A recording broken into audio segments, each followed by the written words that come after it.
Olá! A cada 40 segundos, uma pessoa comete suicídio em algum lugar do mundo. São mais de 800 mil mortes por ano. E acontecem milhões de tentativas que não resultam em óbito. Em 2012, foi a 15ª causa de morte no planeta e a segunda entre pessoas de 15 a 29 anos. O Brasil, com quase 12 mil mortes, tem em média 32,3 suicídios por dia. Esses números início de setembro pela Organização Mundial de Saúde são perturbadores.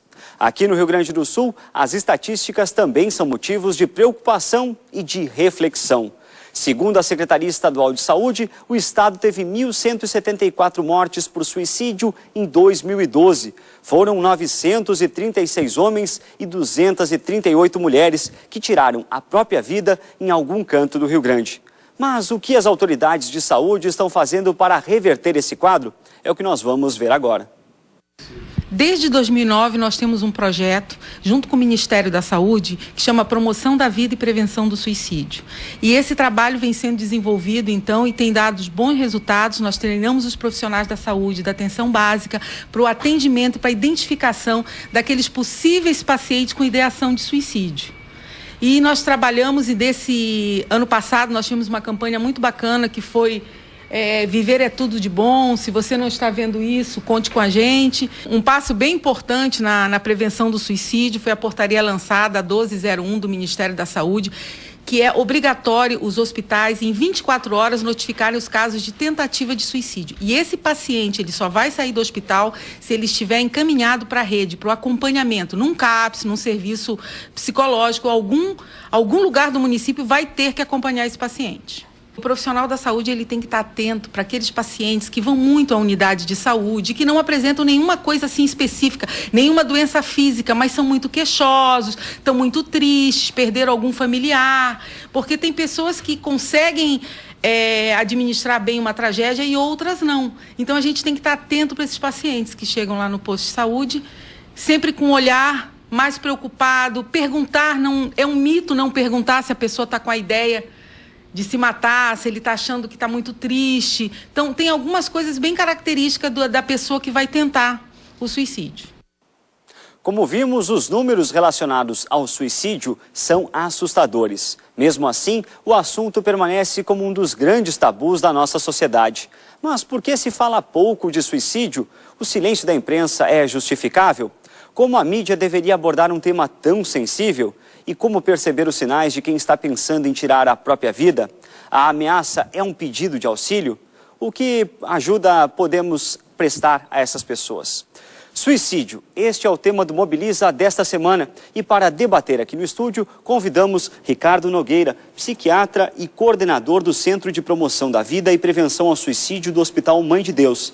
Ilana Andretta, professora do Programa de Pós-Graduação em Psicologia Clínica da Unicinos. E também Celso Schroeder, presidente da FENAGE, a Federação Nacional dos Jornalistas. E você pode deixar seu comentário e também rever os programas na nossa página do Facebook. O endereço é facebook.com/mobilizatve. Eu gostaria de começar o programa fazendo uma questão a todos os nossos convidados, claro, cada um dentro do seu viés, mas no seguinte sentido: a sociedade está atenta a esse problema? Começamos com a professora Ilana. Boa tarde a todos. Agradeço ao convite de estar conversando sobre um tema tão importante. E acho que a gente precisa pensar em todas as formas de prevenção do suicídio. É extremamente importante nós pensarmos o quanto efetivamente a sociedade precisa se ocupar. Apesar de todos esses dados alarmantes, existe sim uma preocupação do sujeito e de quem está envolvido com essa rede, de pessoas próximas que são envolvidas com esse problema de saúde pública, que a gente pode dizer.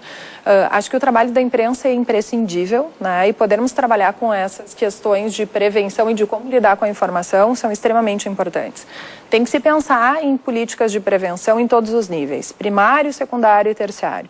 E esse trabalho de prevenção, ele começa desde as escolas, dentro das famílias, e ele também precisa ser um problema visto com saúde pública. Então, se todos nós estivermos engajados nessa atenção e cuidado a essas pessoas que estão, de alguma forma, pedindo socorro, talvez a gente consiga diminuir o número de vítimas desse problema que é tão grave e tão preocupante. Doutor Ricardo, sua avaliação. A situação do suicídio, ela tem como ser minimizada e diminuída. Nós aplicamos em 2009 um programa aqui no Rio Grande do Sul, que é da Organização Mundial de Saúde, que já foi aplicado na Suécia, nos Estados Unidos, na Austrália, Malta, Alemanha, Dinamarca, Finlândia e Israel. E conseguimos, porque em todos os lugares se conseguiu diminuir o suicídio. Então nós conseguimos, no período de 2009 a 2010, reduzir o suicídio em 12% no estado do Rio Grande do Sul, pela primeira vez, né? O que ocorreu? Em 2010, nós trouxemos esse programa para Porto Alegre. Em Porto Alegre, nós tínhamos uma média de 122 suicídios por ano. E conseguimos, então, reduzir, com a mesma metodologia, para 80. E agora, o que ocorreu? Esse programa funcionou até o ano retrasado, e depois, o que ocorre? Os gestores acreditam que o programa, sendo aplicado uma vez, vai resolver. É aí que é o grande equívoco. Prova tal que o Estado recrudesceu e no município de Porto Alegre aumentou de 80 para 85. Então, o que ocorre? Todos esses programas eles têm que serem permanentes e continuados. Eles não podem ter interrupção. Então, a gente tem que continuar com a prevenção sempre, né? Então, o treinamento, a sensibilização e a capacitação dos profissionais. Porque o grande problema é que a gente vê aqui nessa nossa área de saúde que as pessoas têm amnésia. Então, elas esquecem. Então, elas têm que ser relembradas que existe esse evento. E esse evento, desde 2000, no Rio Grande do Sul, são mais de 1.000 suicídios por ano, né? Sendo que chegamos agora, em 2012, a um número que é o maior da história do Rio Grande do Sul, registrado, que é 1.174 por ano. Agora, esse crescimento, ele se deu não só no Rio Grande do Sul, se deu no Brasil inteiro. Doutor, já vamos retomar essa questão do Brasil e dos números, mas também o professor Schneider, em relação do ponto de vista midiático, né, e a questão desse fenômeno. Olha, eu não tenho certeza, o doutor estava falando, se os números cresceram, ou seja, se esse crescimento é um crescimento relativo da taxa de suicídios, ou se é um resultado de estatísticas mais bem feitas, de acompanhamento científico maior. De qualquer maneira, me parece que há uma certa invisibilidade sobre o tema detectada no início do programa, que é correta. E acho que a mídia tem uma certa responsabilidade.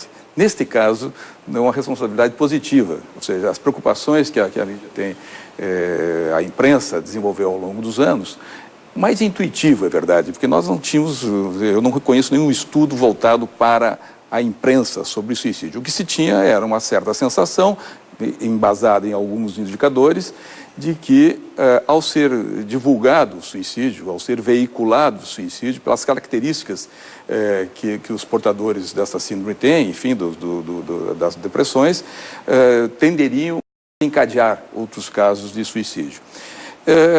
Era uma certa intuição, porque nunca se teve isso muito confirmado, mas se incluiu isso, inclusive, nos códigos deontológicos, ou seja, nos códigos de ética dos jornalistas, para não tratar isso de forma noticiosa, eu digo, sensacionalista, né? Ou seja, compreendendo se é verdade isso, nós podemos fazer esse debate, e se é verdade que havia um desencadear de novos suicídios a partir da divulgação. Então, o que eu acho é que a imprensa, os jornalistas, junto com a sociedade, junto com os atores médicos e científicos da área, precisam construir uma opinião mais compartilhada, né?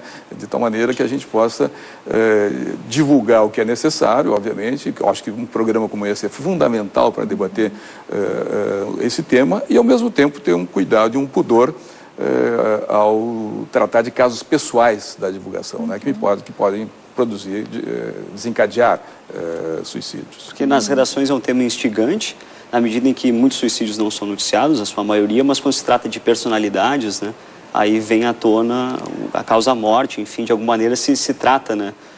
Porque aí se impõe, né? Porque aí se impõe. É uma dúvida que o telespectador muitas vezes se faz. Mano, claro, a imprensa não noticia o suicídio, mas, por exemplo, um artista determinado, uma personalidade, um cantor, quando tira a própria vida, ganha espaço midiático. E aí passa uma imagem falsa, porque parece que suicídio só é cometido por pessoas famosas, e artistas. Não é verdade. Ele atinge, o suicídio é democrático, atinge a todas as faixas, sendo que a maioria ainda são os idosos. Mas o que mais nos preocupa no Rio Grande do Sul, e principalmente em Porto Alegre, que junto com Curitiba, são as duas capitais brasileiras com a maior incidência de suicídio na faixa etária dos 15 aos 29 anos. E aqui em Porto Alegre, nessa faixa etária, tem uma pesquisa feita pela Blanca Verlang, em Memoriam, né? Que comprova que 36% dos nossos adolescentes dessa faixa etária apresentam desesperança. O que pode explicar a desesperança? E eu acho que é importantíssimo nós atentarmos para esses fatores de proteção e os fatores de risco, né? Quando a gente pensa em pessoas famosas, né, a gente tem opiniões sobre o que se passa. E a gente também precisa pensar que o suicídio ele pode ser visto de várias formas. Pessoas que cometem suicídio por impulsividade ou pessoas que cometem suicídio por desesperança. Então, a gente tem alguns fatores de risco, como o uso de drogas, como alguns transtornos mentais que nem sempre são ligados à depressão. Então, quando a gente pensa na desesperança, provavelmente a gente está falando de alguma pessoa ou de pessoas, enfim, que já nos sinalizaram, de alguma forma, pedido de ajuda.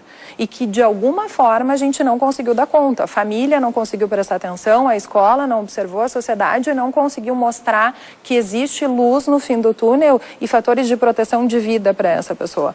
Diferentemente de uma pessoa que comete suicídio por impulsividade, né? Por intoxicação de drogas ou por algum outro estado de risco que a gente chama de comportamentos parasuicidas, que, por consequência, viram suicídio. Então, há que se pensar de formas diferenciadas no suicídio. A desesperança está ligada à depressão, a fatores de vulnerabilidade, que sim, numa escuta, né, uma escuta que proporcione esperança e ajuda, a gente possa estar cuidando dessa pessoa. E essa desesperança com os jovens, não é um contrassenso? Pois é, o suicídio ainda ocorre, na maioria das vezes, entre os idosos, mas esse perfil está havendo uma transição epidemiológica, né? Diminuindo entre os idosos e aumentando entre os jovens. O grande problema é que os nossos idosos eles estão protegidos.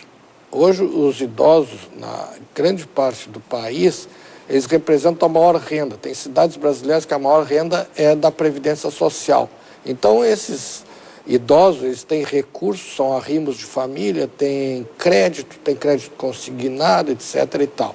O que ocorre? Entre os jovens, as perspectivas hoje, elas são muito competitivas. Vamos dar um exemplo. Qualquer concurso que nós tivermos, para qualquer cargo, em qualquer setor, terão milhares de jovens. O que quer dizer que vai ficar fora?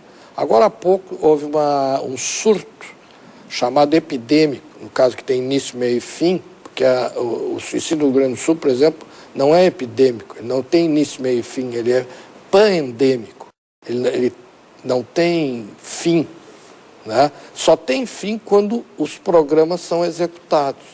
E isso é comprovado, é só pegar e ver que quando tu faz a sensibilização, a capacitação e o treinamento das equipes, diminui. Quando tu para, aumenta. Então é só manter, entendeu? Então é a mesma coisa, se nós continuarmos fazendo os exames de prevenção oncológicos, nós vamos detectar o problema, no caso do câncer, porque a metodologia que a gente usa no tratamento, na prevenção do suicídio, é a mesma da prevenção do câncer, a mesma da prevenção da AIDS, que a gente cria multiplicadores, pessoas que têm conhecimento do fato.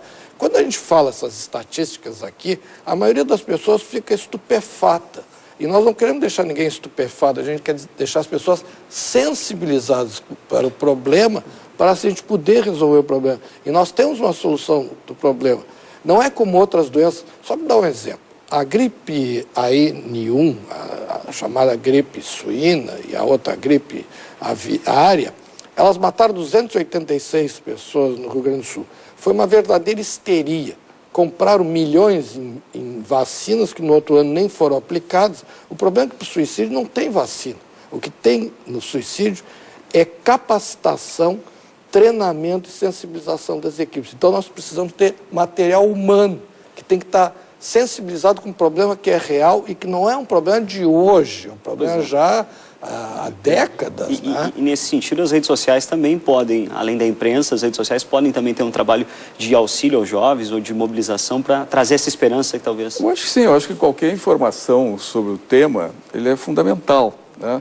Agora, o que eu acho que nós temos que ter alguns cuidados, me parece, porque uma coisa, a pergunta é essa, o suicídio está aumentando, né? Ou seja, está crescendo. Se está crescendo por quê? Tem esses sintomas. Por exemplo, o oriundo da droga, o que nós podemos fazer? Bueno, a droga é essa mesmo, ou seja, o combate, a tentativa de compreender a utilização desses elementos químicos, enfim, que a sociedade precisa e tal. E quais são os outros elementos? Eu acho que estão dados, eu acho que são os elementos de uma geração, de um período onde a coletividade parece que desagrega-se. Né? E é um paradoxo, ou seja, no momento, uma sociedade absolutamente informada, ou supostamente bem informada, os grupos ficam cada vez menores, os grupos de jovens ficam cada vez menores, ficam cada vez mais antissociais do ponto de vista de sociedade global, os projetos coletivos são cada vez menores, né? Ou seja, cada vez mais exíguos, a possibilidade de sucesso quase que exclusivamente pessoal, quase que exclusivamente individual. Isso cria uma carga sobre esses jovens muito pesado, né? Da qual nós temos algumas responsabilidades e a mídia, de alguma maneira, tem a responsabilidade sobre este índice. E tem um outro que eu queria compartilhar com vocês também um pouco, que é uma certa papel que a mídia reservou-se nessas últimas décadas. Nos Estados Unidos chega a ser apresentado como um elemento político essencial e determinante sobre a vida norte-americana, que é o medo. Ou seja, parece que a mídia atribuiu-se o papel de constituir o medo na sociedade de tal maneira que esse medo produza as políticas públicas, que induza e incide sobre as políticas públicas, não só políticas públicas de segurança, todas as políticas públicas, desde saúde e tal. Parece que a única maneira de desencadear políticas públicas é produzir sobre os agentes políticos que vão responsáveis sobre isso uma sensação de medo a partir desse medo na sociedade. Então, me parece que o medo constitui um elemento forte de tensionamento e de constituição de depressão. Não sou da área, estou especulando sobre isso. Tu tá indo no caminho correto. Na verdade, doutor Ricardo, a gente volta a abordar e aprofundar justamente esse tema. A gente está sobre a hora desse nosso primeiro bloco. E a gente vai para um rápido intervalo do Mobilize e na sequência a gente volta.